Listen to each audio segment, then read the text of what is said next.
አንቺ ጽብቅቲ ይኸውልህ ጽብቅቲን ወይ ዛሬ ናያታለሁ ወይ ደግሞ ለመጨረሻ ጊዜ ነገሮችን አስተካክዬ እሄዳለሁ። እንዴ ቆይ ምሮ የምታስተካክለው? አላውቅም፣ ግን ደግሞ ነገሮች እንደዚህ መቀጠል የለባችሁ። ቆይ አንተ አይገባህም እንዴ? እሷ እኮ አልፈልግህም ብላለች ስትል ሰምተሃል? አልሰማው፣ ግን ነገረ ስራውን አታየውም እንዴ? እንዴ ጽብቅቲ ደህና ነሽ? እሺ ታይደሊ ኸመጽኻ ይኸውልሽ ጽብቅቲ ከዚህ በኋላ እዚህ በር ድርሽ እንዳትል። እንዴ አማርኛ ወረች እንዴ? እስከ ዛሬ ድረስ አማርኛ እየቻልሽ ነው ስታዝግኝ የነበረው? ነገርኩህ እኮ። እንዴ ቆይ አንዴ ጠብቀኝ።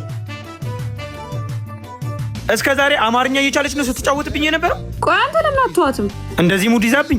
ተስፋ የሌለው ነገር ላይ ተስፋ ከምታረግ ጎጆ ኢትዮጵያ ዴቲንግ አፕ ላይ ገብታ አጋርን አትፈልግም? ጎጆ ኢትዮጵያ ዴቲንግ አፕ ምንድነው ደግሞ እሱ?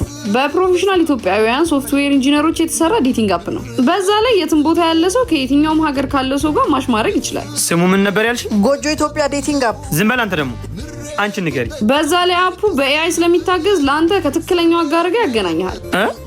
የሚገርም እኮ ነው። ምን እሱ ብቻ ከ400 ሺህ በላይ ሲንግል ሰዎች በአለም ዙሪያ ጎጆን ተቀላቅለዋል እኮ። የት ነው የማገኘው? ከአፕ ስቶር አሊያም ደግሞ ከፕሌይ ስቶር ማውረድ ትችላለህ። ይሄን የመሰለ እድል እያለ ነው ጽብቅት እያልክ የምትጃጃለው? አይገርምም?